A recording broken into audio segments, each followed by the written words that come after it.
ফেনীর ৩টি আসনে জমে উঠেছে শেষ সময়ের নির্বাচনী প্রচারণা। পাশাপাশি মাঠে তৎপর রয়েছে আইন শৃঙ্খলা বাহিনীও। ফেনী ৩ আসনের দাগনভূঞা উপজেলা থেকে বিস্তারিত জানাতে আমাদের সাথে যুক্ত হচ্ছেন প্রতিনিধি দিদারুল আলম।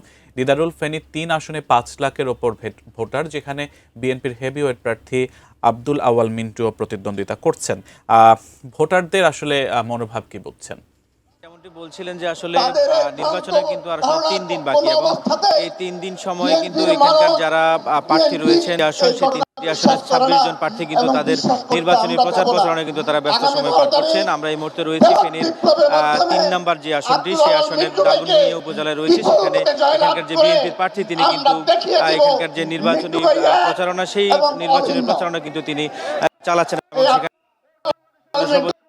এখানে আমরা যদি একটু দেখাতে চাই, এখানকার আসলে যারা সাধারণ ভোটার এবং যারা তাদের নেতাকর্মী রয়েছেন সবাই কিন্তু আসলে এই যে জনসভা সেখানে অংশগ্রহণ করেছেন এবং সবাই প্রতিটি প্রার্থী কিন্তু তাদের জায়গা থেকে তাদের সর্বোচ্চ প্রচারণা চালাচ্ছেন। এবং গত কয়েকদিন ধরে আমরা দেখতে পাচ্ছি যে নির্বাচনী প্রচারণায় যে সকল স্থানে বিশৃঙ্খলা হচ্ছে এবং সেখানে আমরা যে জামাতের দিন তিনি হলফনামায়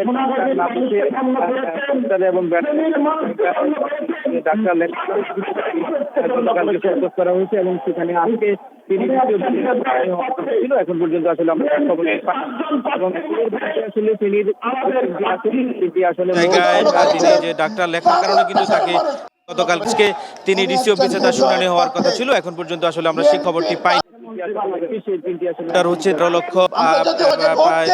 13,90,000 মতো, যেখানে যে ভোটারই কিন্তু আসলে আগামী 12 তারিখে যে নির্বাচনে তাদের ফলাফলে এখানকার যে 3টি আসনের এমপি, সেই 3টি আসনের এমপি নির্ধারণ করবে। তবে বিশেষ করে যে ভোটার, সেই ভোটারের 40.7% হচ্ছে তরুণ ভোটার এবং সেই ভোটাররাই কিন্তু আসলে নির্ধারণ করবেন এখানকার যারা প্রতিনিধিত্ব করবেন তাদের।